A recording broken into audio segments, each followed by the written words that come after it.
Hello dear Fronius installers, I'm very pleased to be here today to welcome you to our technical support video today. The subject of photovoltaics is no longer as simple as it was perhaps before 10 or 15 years. Today we have an inverter, we have batteries, we have solutions for the heating sector, we have solutions for the mobility sector, we have home automation systems, and all those stuff is extremely complex to integrate in one system. We know that, and that's why we're here today and support you with this video. When talking about sector coupling, I want to refer to our first link in the video description. That's the compatibility list of our GEN24 Plus, because you know we offer our own sector coupling solutions like the Ohmpilot, the Wattpilot, but we also offer open interfaces at our inverters to be compatible with third-party components like heat pumps, home automation systems, and so on. And so just click the compatibility list and you see all the compatible devices from third-party manufacturers. Yeah, as I said, this video is about our hybrid system, so the GEN24 Plus with the Ohmpilot, with the backup power options, with the Wattpilot, so all the sector coupling around the GEN24 Plus. We will go into detail through all those stuff. Especially the tricky topics like, for example, data communication. We will really focus on this today. Yes, then we would start with the short look at the agenda, and we go through it now. We want to start with a holistic configuration scheme where you can see all the solutions integrated in one system.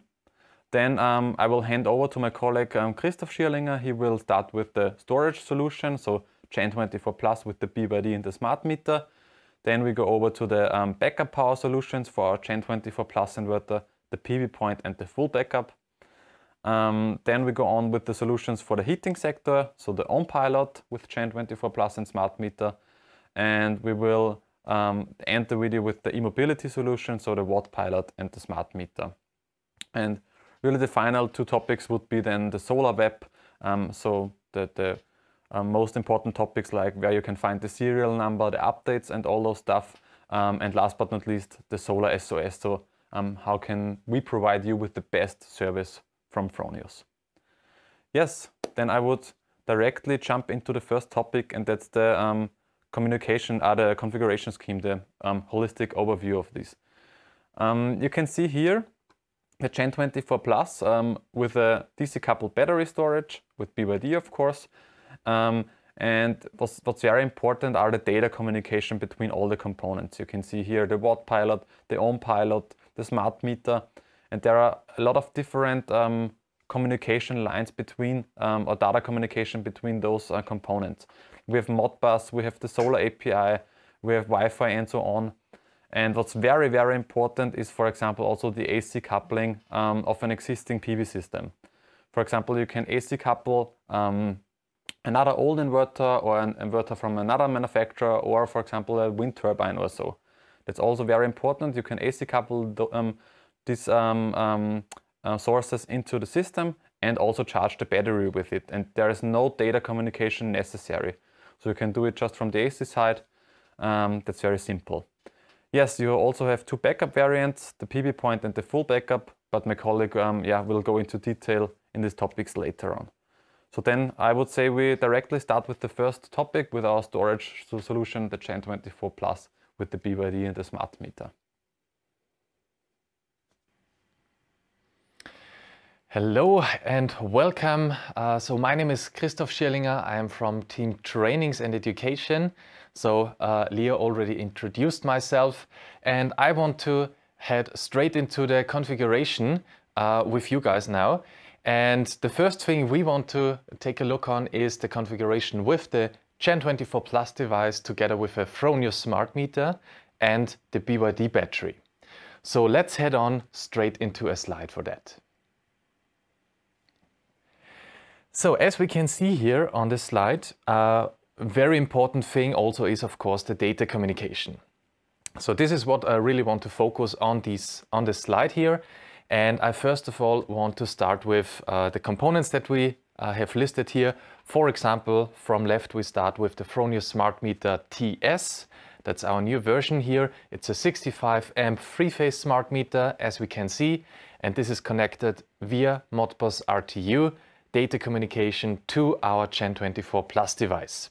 So these are the three colorful lines here that we can see. This is our Modbus communication from smart meter to the Gen24 to our data communication center.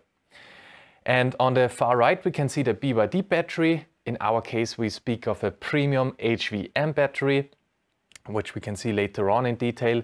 And here again, we have a Modbus RTU communication together with one 12-volt signal, also coming from the Gen24 Plus device. And also here we can see the colorful lines here connected at the Gen24 Plus device. And here comes my first announcement here. Please make sure when you connect a battery to our system that you use Modbus 0 for that, and that the smart meter is connected to Modbus 1. So as you can see here, we have two individual Modbus connection points, terminals on our Gen24 device, and they are independent from each other. And when you're using a battery, please make sure to connect the battery to the 0 and the smart meter to the 1. Yeah, also a very important decision you have to make is of course the cable choice. And here I want to mention, please always use a standard Cat5 Ethernet cable or a higher topology. That's also of course fine. And this is because above, so with Cat5 or above, you have a shielded cable, which is very important when it comes to the secure data transmission from one device to the other. And also we want to make sure that that the shield of this cable is grounded at one point.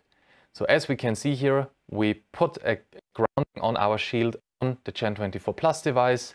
This is for each line that we have done here. So from the smart meter to the Gen24, we have grounded it one time, and also from battery to Gen24 Plus, we have grounded it one time here. So this is a first very important point here. Second one is that please make sure to use a twisted cable pair between Modbus Plus and Modbus Minus. So between green and yellow, please make sure to use a twisted cable pair also to ensure the perfect data communication quality. And last but not least, also please make sure to set a 120 ohm termination resistance at the end of our Modbus communication. So we start at the smart meter. There it's a very easy step with just one small cable bridge from the point 7 to, or pin 7 to pin 9, as we can see here. And this means that within the smart meter there is already the 120 ohm resistor integrated, and all you have to do is to set this small cable bridge. Then it is activated. It's much more easier all on the Gen24 device. We can see here on top two small white dip switches, and there is of course each one for each Modbus communication point. As we know, we have Modbus 0 and Modbus 1, and we want to switch them in this configuration to the position 1, and then it's activated for both lines. And yeah, it becomes just easier and easier. On the BYD battery, you can see here, it is as default set to on, so the 120 ohm resistor can be set with those dip switches, and ex factory it's switched to on. Yeah, also please make sure to not exceed those maximum distances when it comes to data communication. As we can see here, so 300 meter is our standard communication for the smart meter. When it comes to the battery, we need to make sure it's a little bit nearer to the Gen24 Plus device, so don't exceed 20 meters there. Yeah, and also one tip I want to give you, or a small installation hint, is you can measure if you have set the correct resistance. And this can be very easily done by just taking your multimeter and you put it in between Modbus Plus and Modbus Minus. So between green and yellow, you can measure 60 ohm. And if you measure that, you know you have set the correct termination. So also a small hint that you can use for checking if you have done everything right regarding the data communication. Yeah, one last thing that I want to mention is, of course, we have a much more detailed overview for you guys in a kind of a presentation. It's a PDF file that you can download or check online. And it is also in our description. You can just check it out and make sure to have everything set and correct. Yeah, with that said, I would say we are finished here now with a description of the data communication, and we head on straight into the practical part. Okay, so now it's time to start the practical part, and I want to start with explaining a little bit our setup that we have here. So as mentioned, we have our three components here, the inverter, the smart meter and the BYD battery. And smart meter and Gen24, those are the things that I want to start with right now. And of course, the first thing we need to make sure is that everything is turned off and powerless. So we have here our mains connection, for example, to the smart meter.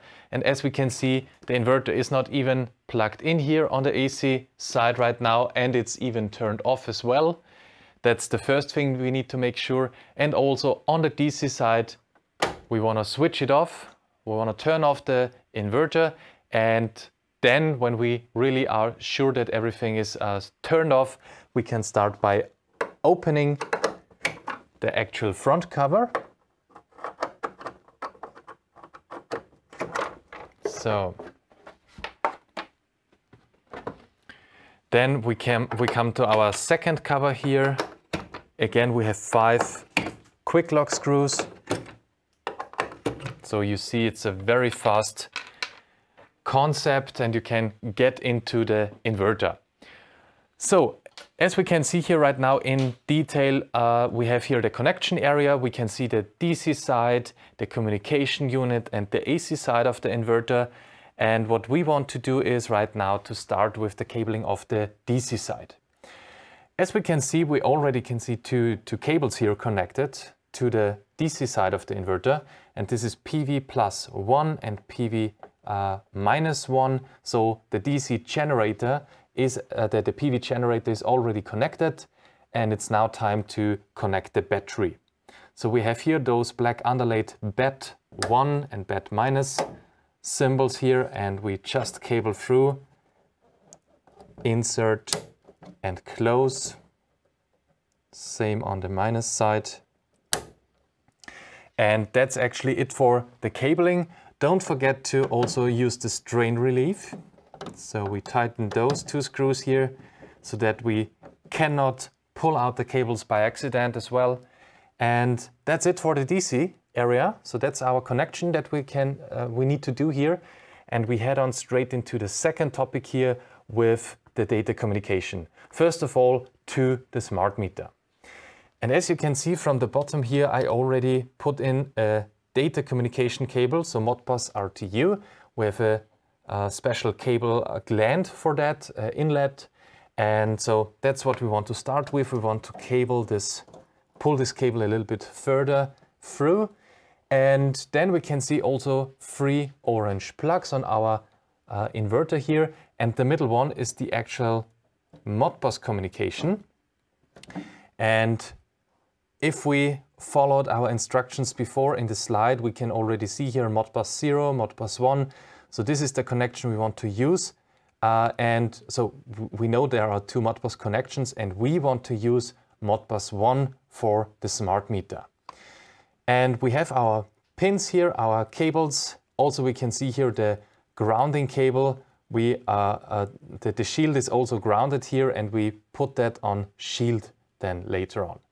So let's do that and do the cabling of the Modbus. Okay, so now we have done the cabling of the Modbus plug, and as you can see here, we have connected our 3 Modbus cables and the shield to the ground. And yeah, so for a detailed overview, I urge you to check back a few seconds and check our schematic that we've listed up for you. It's much more detailed to see on which plug, on which pin that you need to connect the cables to. In our case, we have done this right now and we reconnect the plug to the inverter. I've inserted it right now and here comes out our data communication cable now.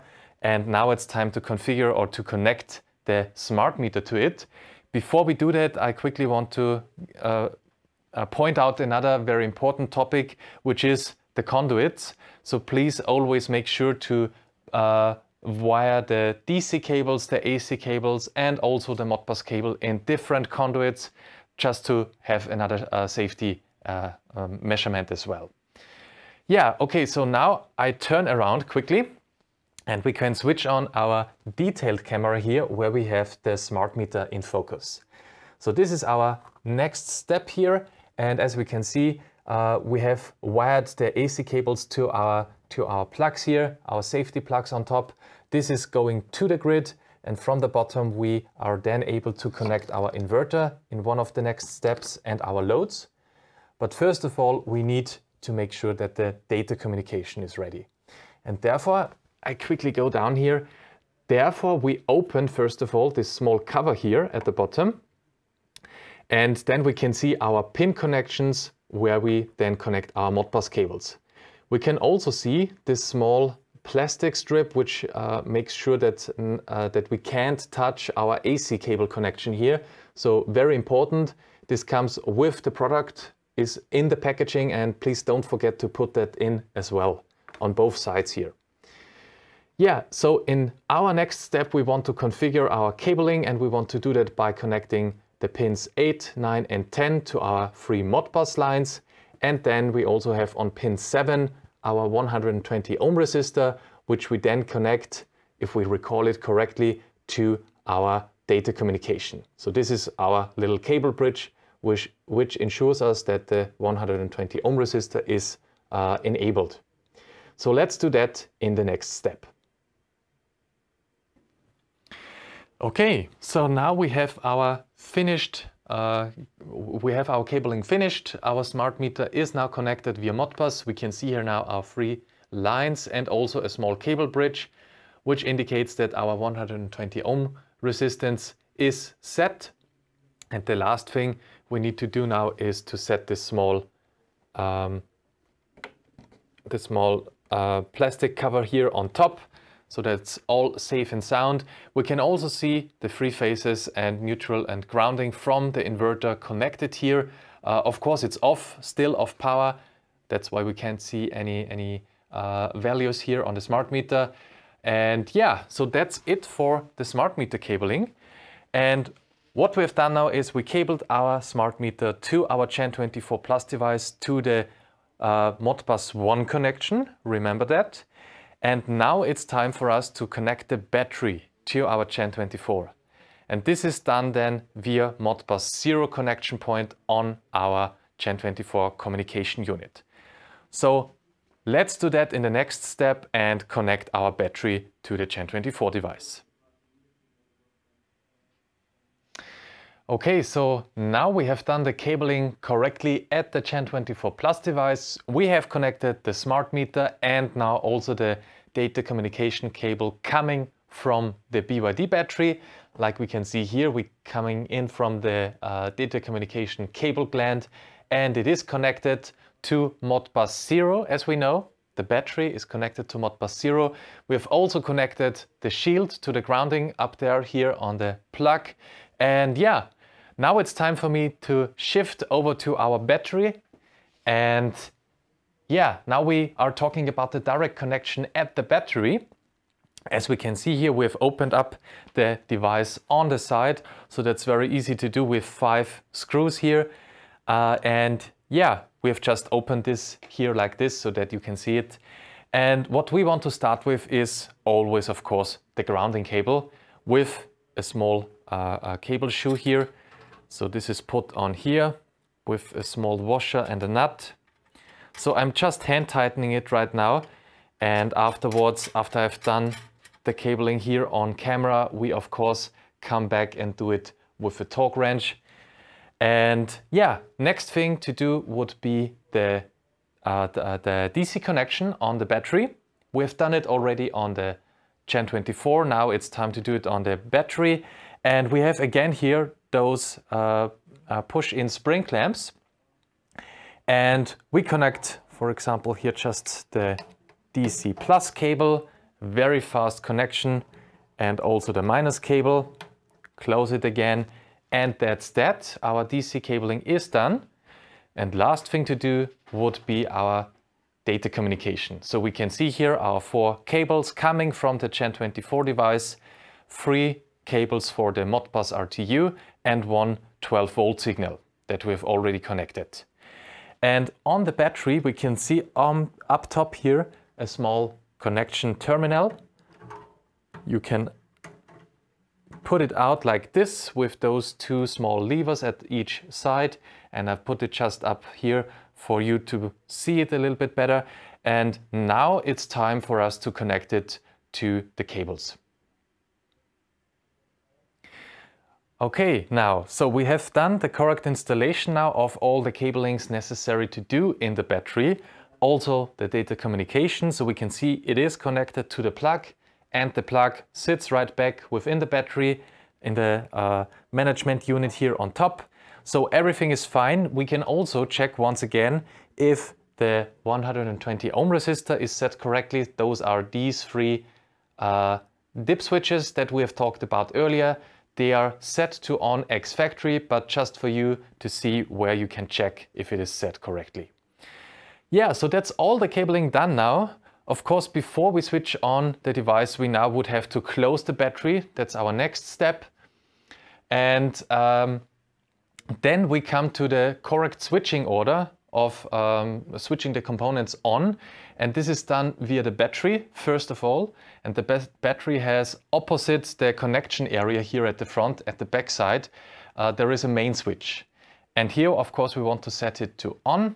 This is our first step that we want to do before we even touch the inverter to switch it to on. So this is really our first device which we want to commission. Please remind that or take that in consideration when you do the installation procedure. This is our first component that we want to commission, and we do that by switching it on.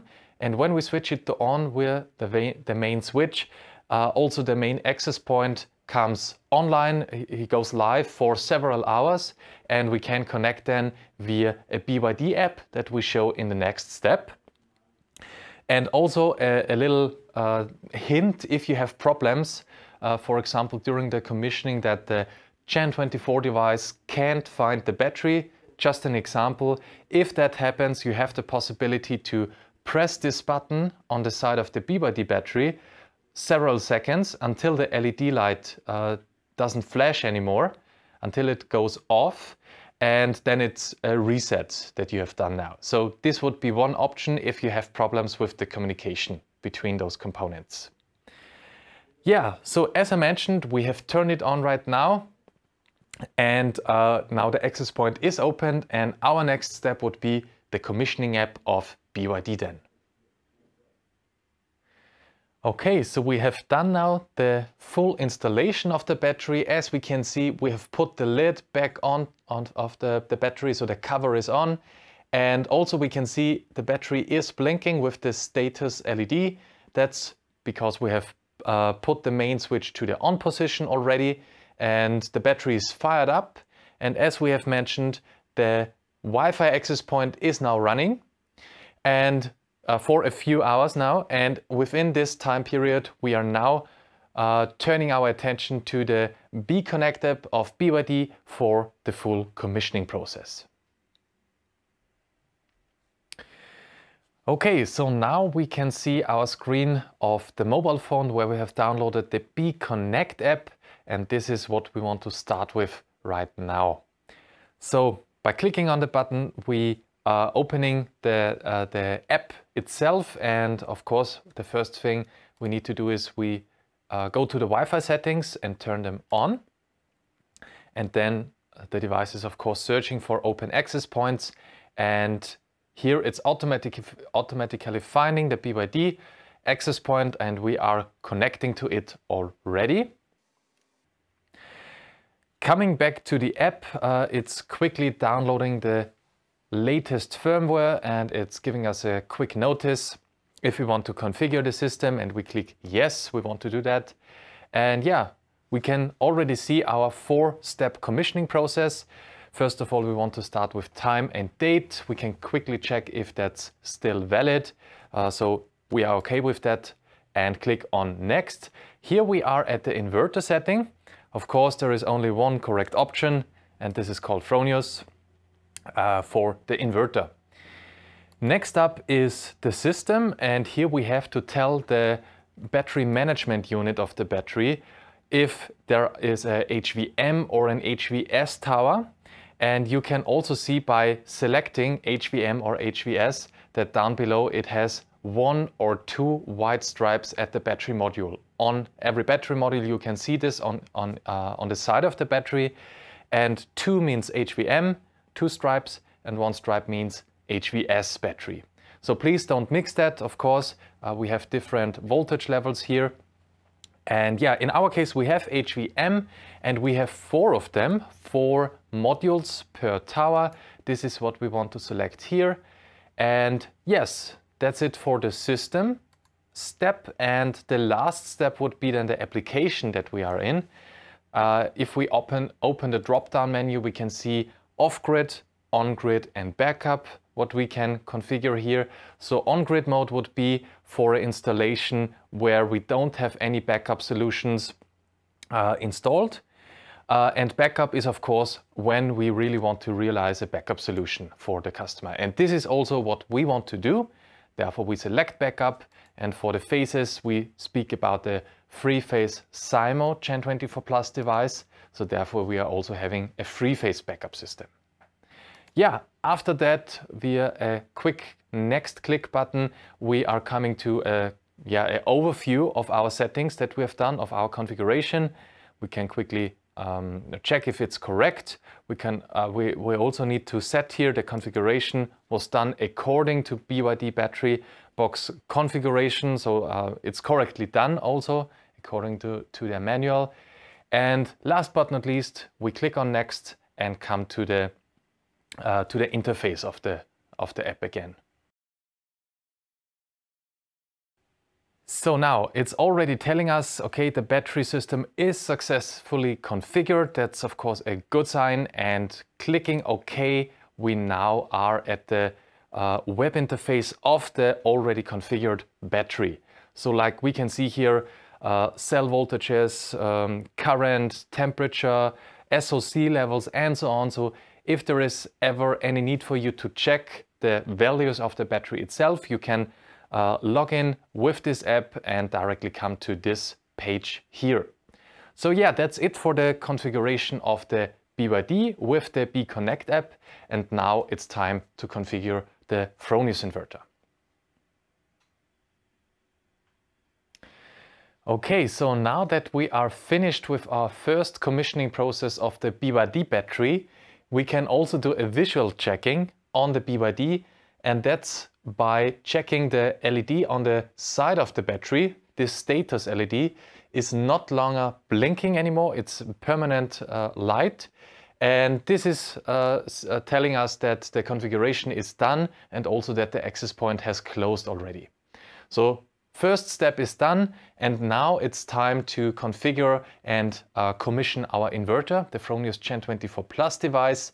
And again, I want to point out that the correct order of commissioning is really important.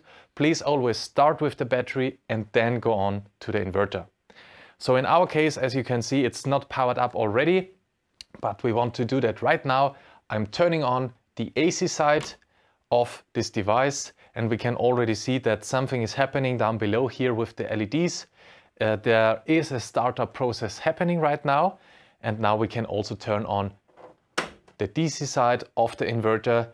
And yeah, after the initial startup phase of the inverter, we then go on with our Solar Start app and do the commissioning process on our inverter.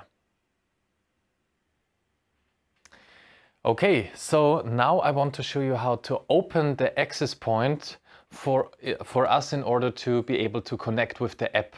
So this is very easily possible with one little touch here in the middle, and then we can see the right LED is flashing. This means the access point is open.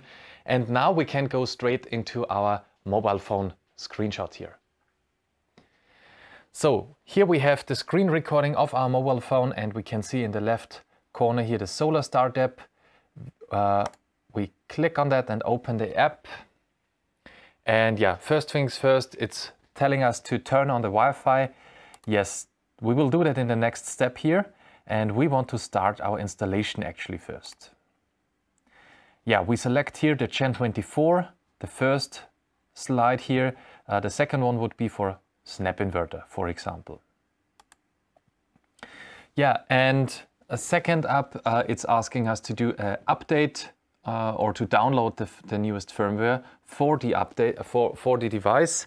Yeah, that's of course always a good thing to remember, to think about if the installation is the first for this product, to also download the firmware. Just make sure to have internet connection here.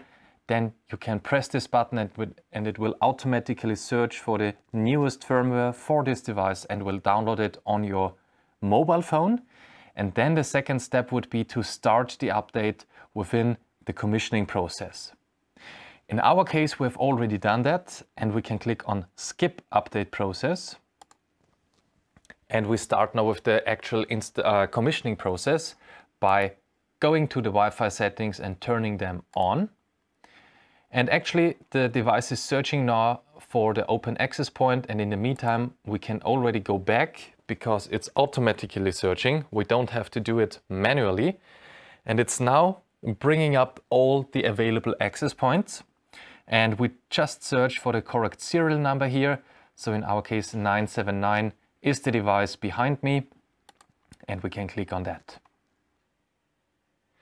Okay, we are now here in the start screen of our commissioning process, and we can see our 3 necessary steps. And we want to start, of course, with the network. So at first we need to set a customer password. And please make sure to hand this password also to your customer. And this is because with this login password, with this user login, the customer is also able to change the Wi-Fi setting. If in the future he's getting a new internet router, for example, he can then do this by himself to change the network settings. So yeah, we are now within the first few steps here, and we need to set a PV system name. So let's just call this Gen24 Plus. And we can see also date and time is here already. We can check that again, time zone location. And if we are happy with that, we click on next. After that, there comes a list of terms and conditions. Please be sure to read through them carefully and click on agree at the end of it and click on next. And then we come to the very interesting part, the network setting. We can see here Ethernet connection, Wi-Fi, or a always steady open access point. In our case, we want to check out the Wi-Fi settings. We would be able to refresh the available networks here, but in our case, the Fronius Energy Lab is already showing up. So this is the network we want to connect with. And of course, we need to enter the password here.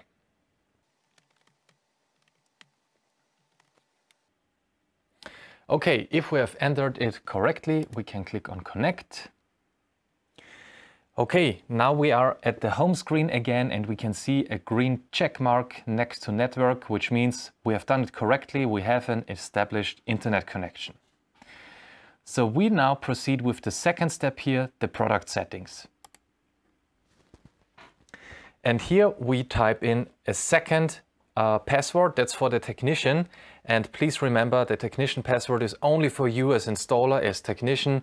Don't hand this password out to the customer, because you can change sensitive settings here, such as frequency levels and voltage levels. So yeah, please be sure to not hand this out to the customer.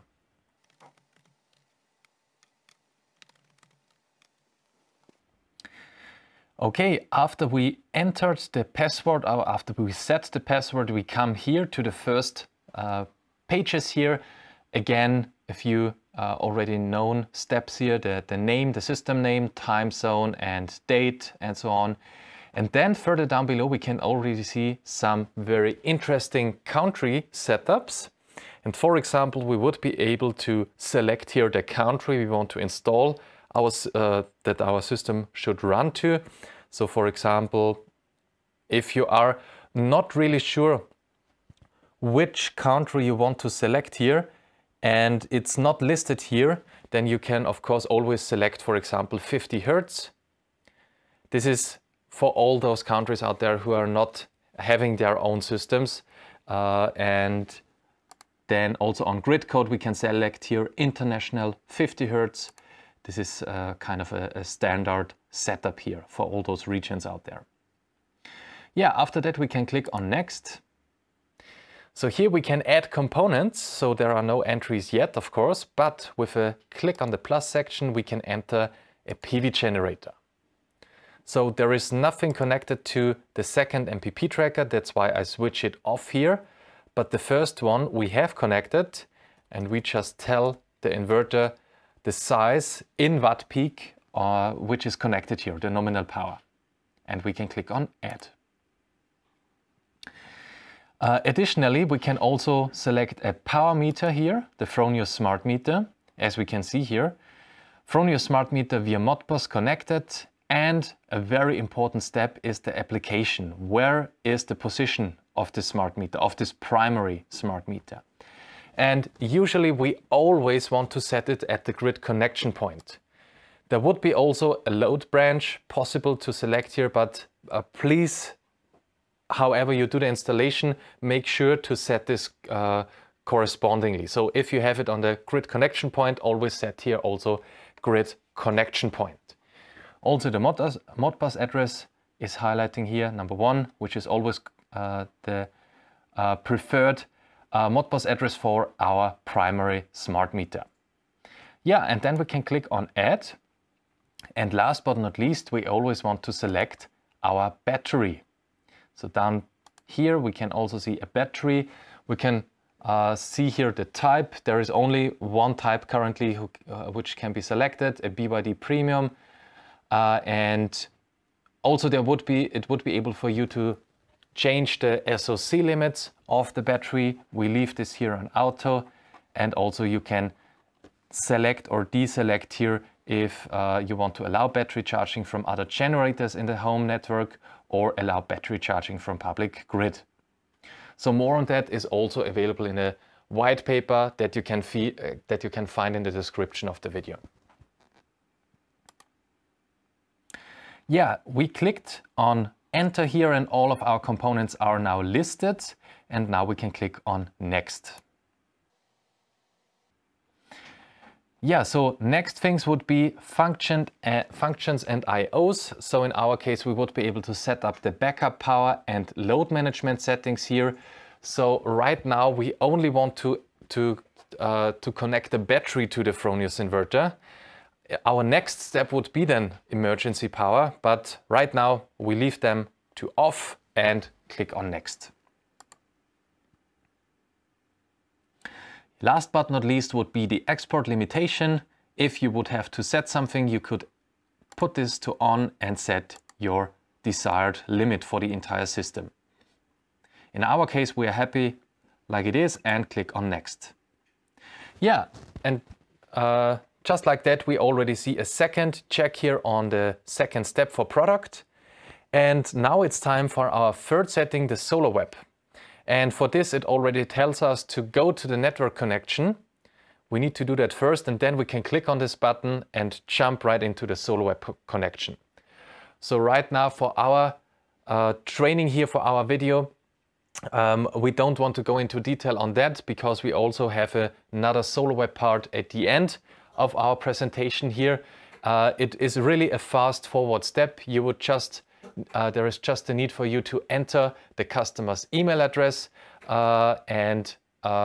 so if he already has registered to Fronius Solar.web, and then the system will be visible for your customer.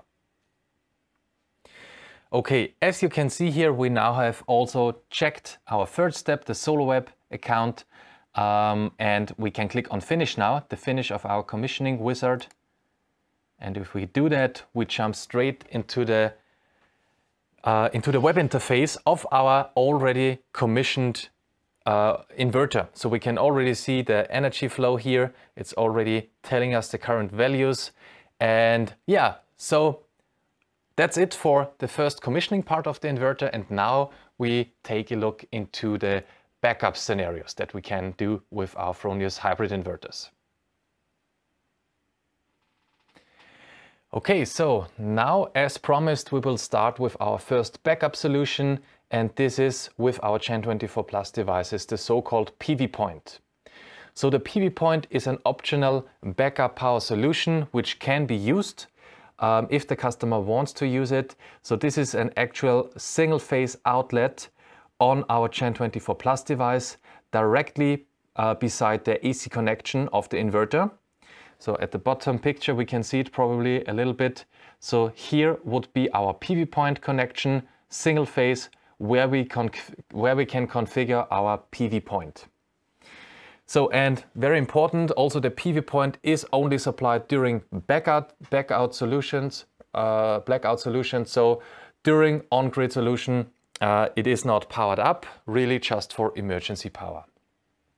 Yeah, and we want to start now by taking a look at the schematic here, at the cabling diagram, and coming from the backup loads, single phase, we connect first of all our RCD. So it's mandatory to also have here an RCD type A with 30 milliamp integrated in our PV point connection here. And from there, we then connect directly to our Gen24 Plus device, the phase, the neutral, and then we can see here also a second neutral apostrophe here. This is for the grounding, but we don't directly connect from the load coming, but we first of all come to our copper rail here at the bottom for our grounding connection.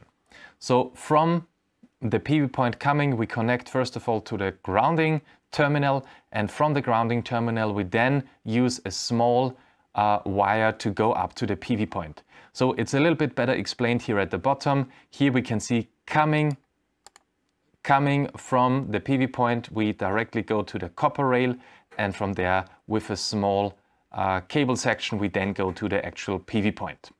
So this is that we can create our PEN connection for our PV point, as there is no internal connection in a backup scenario. So this is the reason why we have to do it like that. Okay, so but now I want to show you on the setup here that we have got here how this looks like. So you all know the components here, but you probably haven't recognized the PV point here, so we already installed it here. This is our PV point within its own bracket, and we can see here the socket for it and also the RCD type A, which is mandatory to have. Yeah, and for us now to do is of course first of all the cabling. So we now need to cable the single phase PV point to our PV point outlet. And then we also need to configure at the web interface of the inverter that there is a PV point actually selected. But first of all, let's check the cabling, and therefore we need to set first of all a PG gland for our PV point. So there is not a second cable gland mounted here, only for the AC output, but not for the PV point, because not everybody is using, of course, the PV point. And therefore, one of our first steps is to turn off the power now, because we don't want to work on a device which is powered up, of course. We need to wait a little bit until all the conductors are empty, let's call it. And then we need to put down the inverter, use a step drill and mount our cable gland. And then we proceed with the cabling and the commissioning process.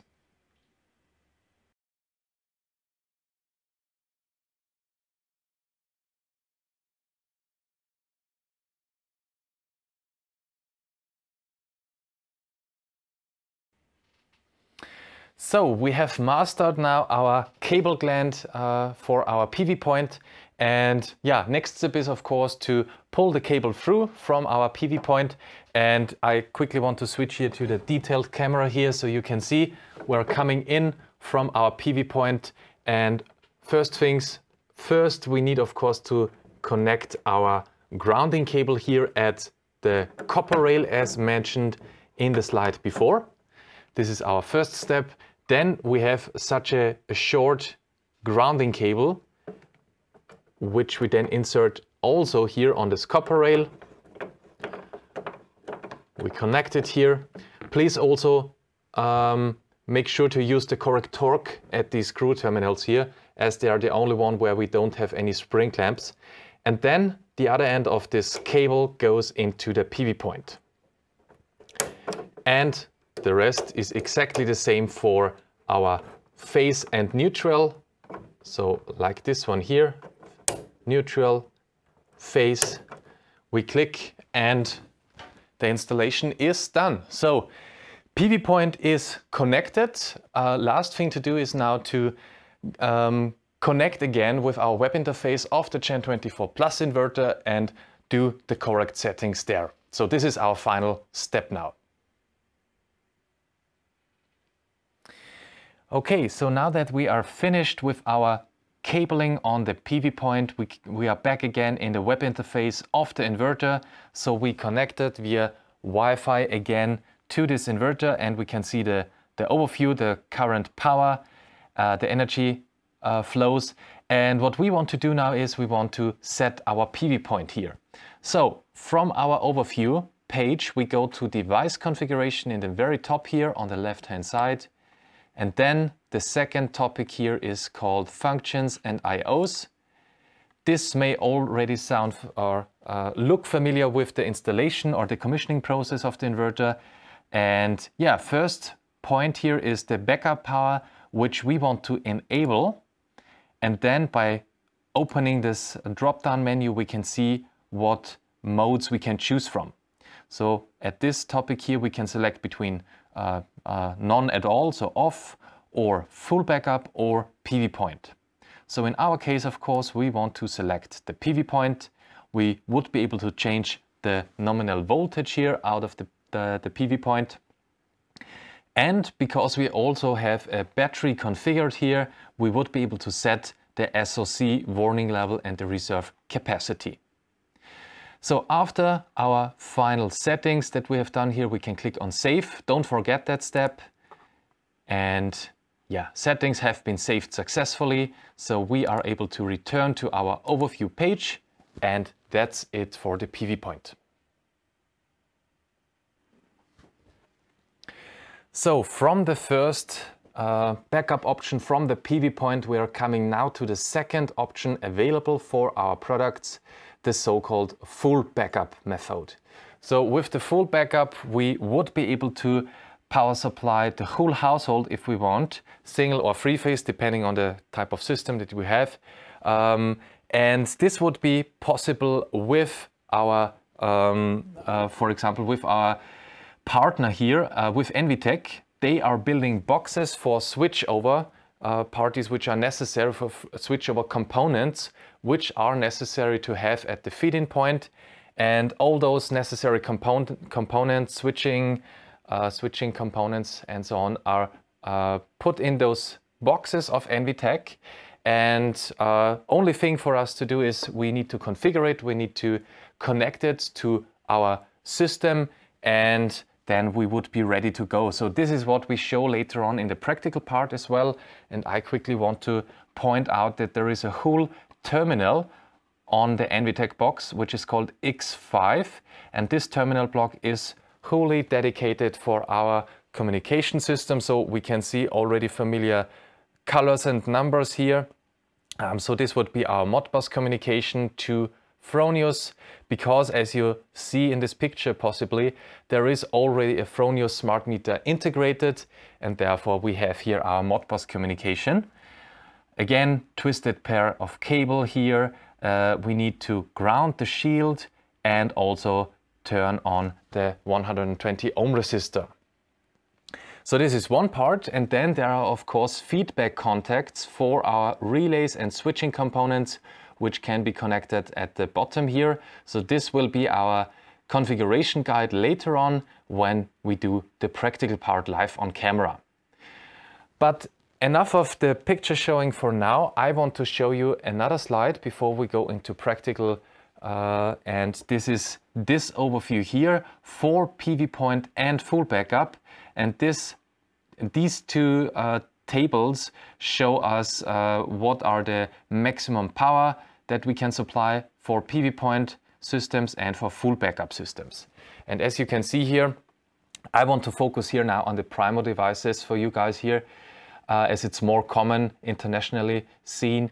And for Primo systems from 3 to 6 kilowatt, for example, we have continuous power for the PV point of 13 amps, which means 2,990 watt. And we also can take overload for about 5 seconds on this single phase outlet of about 4.7 kilowatt. So this also goes for the SIMO with a little bit different value here. And then for the full backup, please consider that for a full backup you need, as I mentioned, the battery connection. It's not mandatory to have for the PV point, but it is for the full backup. And we also have, of course, with such a full backup system, a little bit higher power supply. So here you can see the continuous power. It's depending on, of course, on the size of inverter you're using. And we also can have an overload, like we can see with the Primo device, up to 6.2 kilowatt, what we can supply. Again, a little bit different values here with the SIMO devices.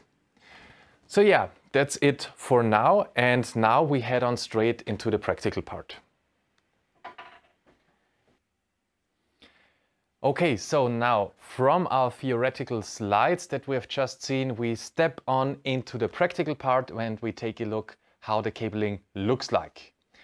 So first of all, again, I want to mention we're talking here about a full backup solution. As we can see here, we have an NVTech box with all the necessary switching components inside. And this is compatible with our Primo devices and our big SIMO GEN24 Plus devices from 6 to 10. So remember, the smaller ones, 3 to 5 kilowatt SIMO devices are not compatible. They don't have three-phase backup power, so also the NVTech box isn't compatible with those. And also remember, if you want to do this, if you want to have full backup, you also need a battery connected, which we have here. So also this component is here and connected. And yeah, I would say we now take a closer look into the device itself. And I quickly want to open that now for you.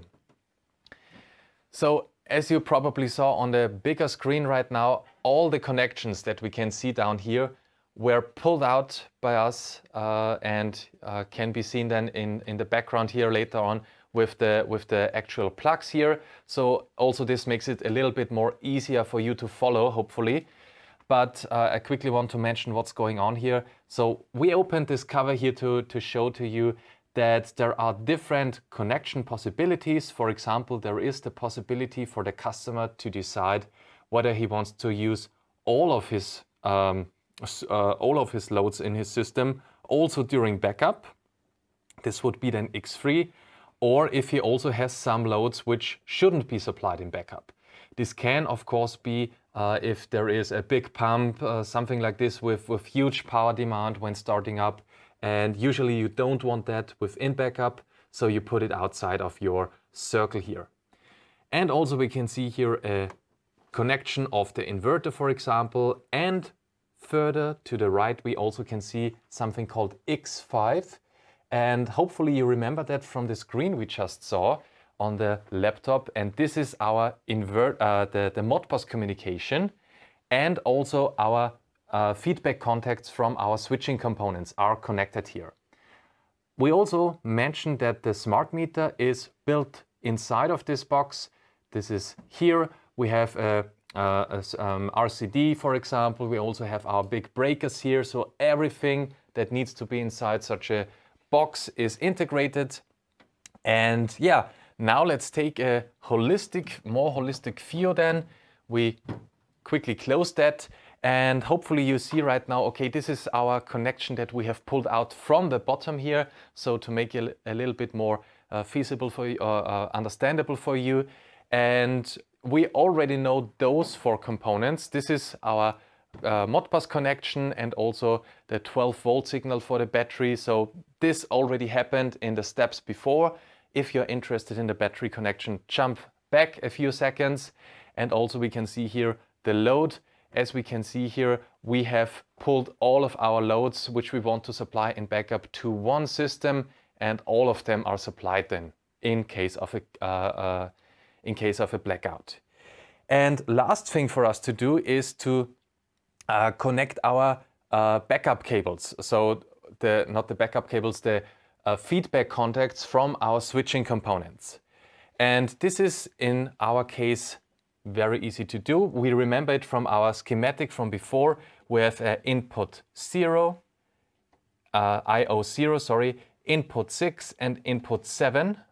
So those 3 cables have to be connected, and we quickly jump back to the full picture here right now so we can see, okay, from those 3 cables from our feedback contacts, which are here from our switching components, we then go back into our device here, into our Gen24 Plus device, and right on the far right side of our connection compartment here, we can see this big orange plug right next to the Modbus communication unit.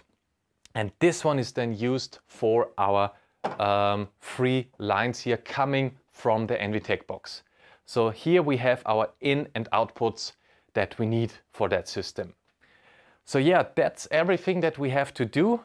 Connect our Modbus, connect our feedback contacts, and yeah, last but not least, I also want to mention that for the NVTech, of course, there are different boxes available for you guys. So depending on which type of grid or certificate you need for your type of grid and for your grid supplier.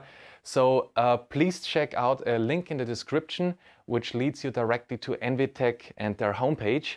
And there you can select what type of RCD you need, what type of switching components you need, and they will filter out your perfect solution then, and then you can order that. So yeah, that's the last step now that we need to do practically, manually. And now it's time again for us to jump into the web UI of our inverter, as we have done before with the PV point, and select then full backup. So let's do that now. So after a successful installation and a successful wiring of our NVTech box, we come now to the last point where we need to do the settings on the web UI of the inverter. And therefore we have reconnected with our access point, as we can see right now. And same as last time with the PV point, we go from the overview now to device configuration on the left-hand side. And then we select the second topic from above, called functions and IOs. And also there we need to select and enable the backup power. And then we need to also select the backup power we want to choose. In our case, it's called full backup. There we can again choose the nominal voltage of our system, SOC warning levels and reserve capacity. And we can also set our pins here for our digital in and outputs that we need. So I can highly recommend to use the default settings here. So pin number 0, 7 and 6 for those 3 settings here. Of course, default settings are always good to use, because it's a far lower risk of any troubles when doing the cabling later on. So highly recommend to use this. We enable that, and don't forget to click on save again. And after that, we can return to our overview and would be able to test it right now. So that's it. That's all we need to do for the full backup mode with our NVTech box and our battery. And now we head on straight into the next topic with the Ohmpilot. Okay, so now as you can see, we have switched our setup a little bit. So where I'm standing, there was a battery before, but we have turned our focus now from our battery solution to another Fronius solution, also regarding storage, but now it's not in a battery storage system, but in hot water storage. And therefore we have connected our Fronius Ohmpilot here. So this is this device here without its hood, so don't worry, there is a hood for that. We can see it later on after we did the cabling. But that's of course our focus right now. I want to show you how we can do the correct cabling and installation process of the Fronius Ohmpilot together with our inverter. And yeah, let me explain a little bit what the Ohmpilot does. It's a power regulator, so it uses only surplus energy from our inverter, of course. There it gets its data from, and it's using only surplus energy to heat up hot water. If we connect, for example, like here, a heating rod, which is installed in the boiler. Of course, you can use every other ohmic load, like there is a underfloor radiation heating system, something like this. It's also ohmic and you can also use it for that. But very commonly used is, of course, the heating rod installed within a boiler. In our case right now here, we have used a Ascoma heating rod, and I quickly want to explain a few details about it. So regarding the Ohmpilot, a few things I forgot is we can have it installed single phase connected or three phase connected. Single phase connected, we can power it up to 3 kilowatt, and three phase connected up to 9 kilowatt. So that also goes, of course, for the heating rod. And now in detail, we want to switch our focus to the cabling that we can see on this heating rod, on this special one here. So as we can see here, also the heating rod is connected with a neutral. And this is one of the most important things you need to take in consideration when deciding which heating rod you want to use. Please always make sure that the neutral conductor is carried out and that you can install it. Without the neutral, you wouldn't be able to run it with the Ohmpilot.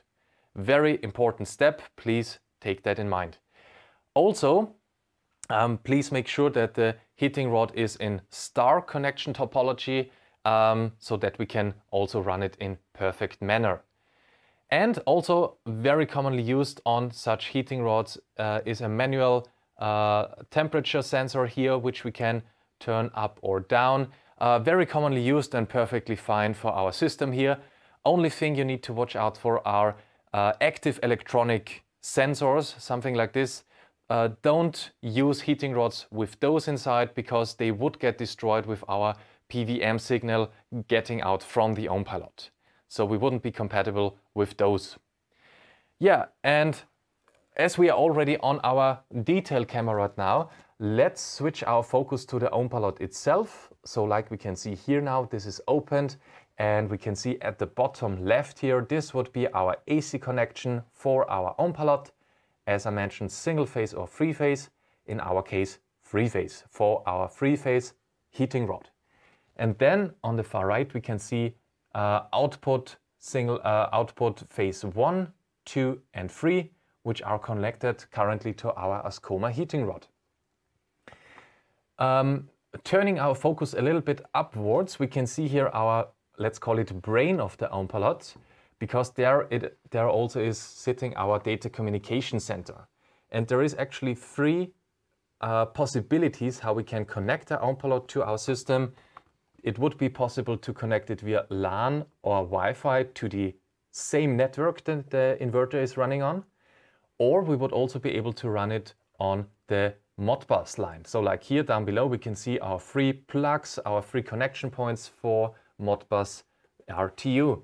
So this is what we want to do right now. I quickly want to bring the cable in. So this is what we want to connect right now, coming from the Gen24 inverter to the Ohmpilot. And speaking of the Modbus, we also must not forget the 120 ohm resistor, and this would be in our case the far right dip switch here. Please make sure to put it in the upward position, the number 5 one, if you want to turn the 120 ohm to on, which is the case in our scenario here. And a little bit further down, we also can see a 2 point cable here right beside the Modbus, and this is actually a heating rod. Sorry, not a heating rod, a sensor, a PT1000 sensor, a temperature sensor, which can be installed inside the boiler, for example, to show us exactly what temperature we do have. You can install it, but you don't have to. It would be perfectly running fine also without the PT1000. Yeah, just to show you all the possibilities right now possible with our system. Yeah, I would say let's step one camera outside. Yeah, now we can see it in total view again. So these are the components we want to connect to each other. We already talked about the smart meter, so please check out our first chapter. There we talk in detail about that. And now it's time for us to connect the second Modbus communication output here to our Ohmpilot. So let's do that and see the results in a second. So we can already see the finished cabling here. We have connected our Modbus communication from the Gen24 Plus device to the Ohmpilot. Those three cables are connected. We check again if the 120 ohm resistor is set to on. That's the case here with the small dip switch, the last one here. And yeah, that's it. Now we could close the hood here on the Ohmpilot. But before we do that, I quickly want to mention one more thing, or point out one more thing. I've talked about those manual thermal management regulators on most of the heating rods out there. And that's of course perfectly fine to use with the Ohmpilot. But please make sure, if you also want to use the PT1000 temperature sensor in combination with such a regulator, please always make sure to turn it up to full max in order for the Ohmpilot to be able to determine if the heating rod should be switched on or off, and not by those heating sensors here on the heating rod. So just turn it to full volume, and then you can do the settings on the Ohmpilot. Where is the maximum temperature, where is the minimum, and this is all done by this PT1000 temperature sensor. That's just one last thing I wanted to mention. And now it's time to close the hood. So now you can see it in full.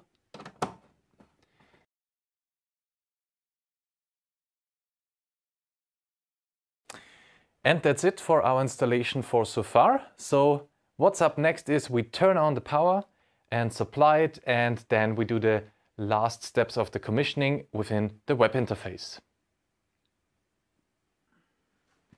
So now that we are finished with our cabling and the installation process of the Ohmpilot, we now have to also configure the device on the Gen24 product. So therefore we are back at the web interface, and we can click again here on our main side on the overview. We go up on the very top to device configuration. We click on components, and there we can find our PV generator and also the primary meter that are already selected. And then we can click here on add component and select the Ohmpilot. So as soon as the inverter gets data via Modbus from the Ohmpilot, it's also available for you to select here. You can click on it. You can also check if this serial number is the same again here, and then you can click on add. So that's it, everything you need to do here on the web interface. And don't forget to click save again here on the very bottom. And now it's time for us to do the web interface settings on the Ohmpilot. So now that we are finished with our settings on the Gen24 web interface, it's time to do the settings on the Ohmpilot, and therefore we need to also open the access point on the Ohmpilot. And therefore we have our interface up front here. So we have a power LED, a communication LED, and also a warning LED. And underneath we have a small button indicating a few steps that we can do here. And we want to tap this button twice now in order to open the access point. And this can be shown by checking if the blue LED in the middle is blinking, is flashing 2 times. If it does, the access point is open and we can head straight into our browser here. So our first step would be, of course, to check our Wi-Fi settings for Ohmpilot, underline and the serial number, check if it's the correct one and connect with it. And after we have established a connection, we go into our browser and type in the same IP address that's also necessary for connecting to our Gen, our Snap inverters and every other Fronius inverter here. So it's the same IP address, and when we enter it here, we come to the web interface of the Ohmpilot. So we can already see this is the landing page. We can see the status. It's on OK, perfectly fine. If there would be any failure, any error code, it would appear here. Also, because we have connected a PT1000 temperature sensor, we can see already a temperature measured, and also heating output is on 0 watt because there is no surplus energy available currently in our test area here. What we want to do next is go to General Settings. And in General Settings, we can put up a name here, and also we can do settings for our heater. In our case, we can see here for heater 1, for our Ascoma heating rod, the settings are set to automatic, which is perfectly fine for us because it's automatically found out that it's a 3-phase heating rod. It already checked the maximum power he could run this heating rod with. This is really done without any surplus energy. It's checking it once. What is the maximum power that we can fire this heating rod up with? And yeah, perfectly fine. One thing we do need to set is for us is the temperature sensor, because it is present, it is connected, and there appear a few additional options here. And for us, a very interesting one is the maximum temperature.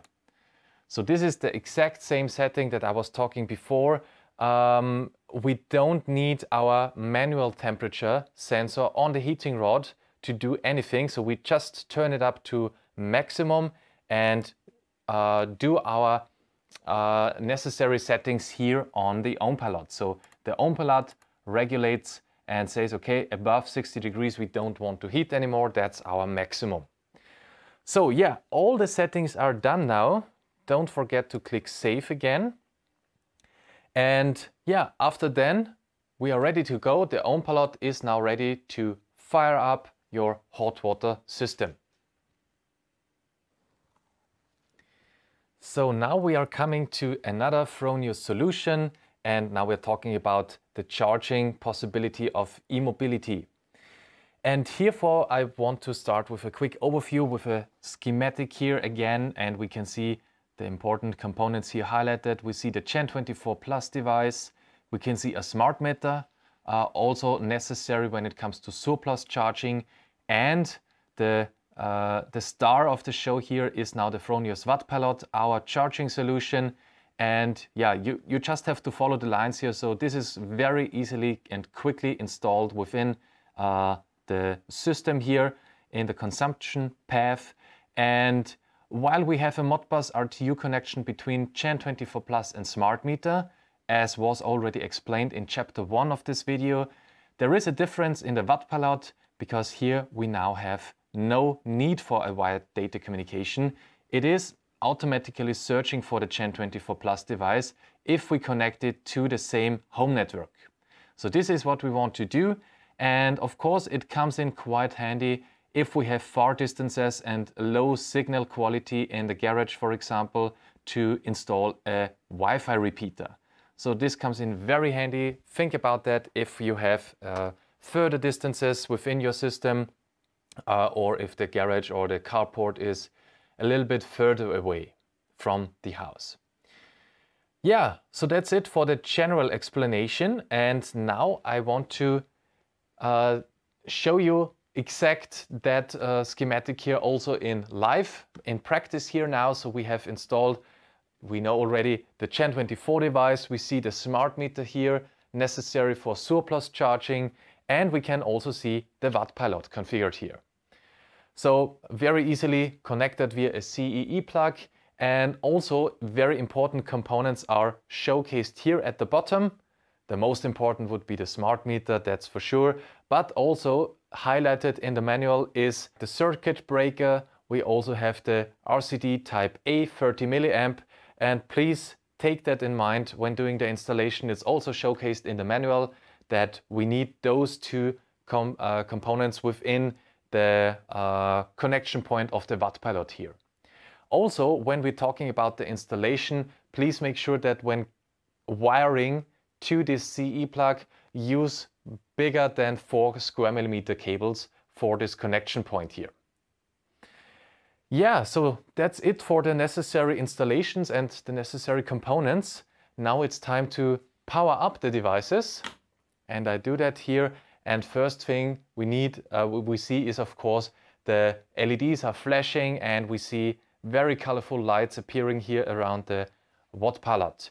And also, when the Wattpilot is powered up, we have a steady open access point, and we can configure it. And yeah, that's actually our next and last step in order to make this equipment run. We connect now to the open access point of the Wattpilot and do the last settings. So now, after successful installation and cabling of the Wattpilot, it's time to configure it. And this is done via our Solar.Web app. So we open it and we are welcomed there and have two options available. But before we do any of that, we check at the bottom this checkbox here, which is the terms and conditions and data privacy. So yeah, then two options. Already installed Wattpilot can be reconnected to an app, or what we want to do, we want to install a new Wattpilot. And the first thing we need to do there is we need to connect to the Wattpilot. This can be done by scanning the QR code on the RFID card, which is sent in the packaging of every Wattpilot, or we can do it manually, like here. So we open the Wi-Fi settings, search for the correct hotspot name. It's called Wattpilot underline and the serial number. We can check it again with the RFID card if it's the same serial number. Yeah, we select it and connect with it, go back into the app and scroll down at the very bottom and click continue. So now we can, of course, search again for the home network of the homeowner. So this should be, of course, the same network where also the inverter is connected to in order to get the correct data. So in our case, it's Fronius Energy Lab, which we configured also for the GEN24 Plus device earlier. So we just need to enter the password in this case and connect with this network here. Yeah, after this is done, we can see also a small checkbox beside the already configured network. We can scroll down and click continue. The password is set by the customer. He can select a password for this. And finally, we can click on next. And last but not least, we connect with the Wattpilot via the internet. So right now we are always connected via the hotspot. So we can now close our Wi-Fi settings and connect via our mobile data to the internet and from the internet to our Wattpilot, which is already configured to the home network of the customer. And after we have done that, we can click on finish. And that's it. So we are at the web interface now of our Wattpilot, and now we can also search at the settings if we are connected to the right network and if also the inverter is showing up. So right down at the bottom here, we can see all the available inverters in this network. And if we look there closely, we can see our GEN24 Plus device. We can check it again with the correct serial number and click on pair. So this only is relevant for you if you have multiple devices in your system. So now you can select with which one the Wattpilot is connecting to and where he does get his surplus energy data. Yeah, that's it. We can now go back to our home screen of our Wattpilot, and that's it actually for the first commissioning. Of course, there is loads of different settings else that can be done, like surplus energy charging and so on, but we won't go into detail in this webinar. For that, check out the link in the description further down below. There is linked a separate app, Solar Wattpilot app webinar, where all of those things are explained.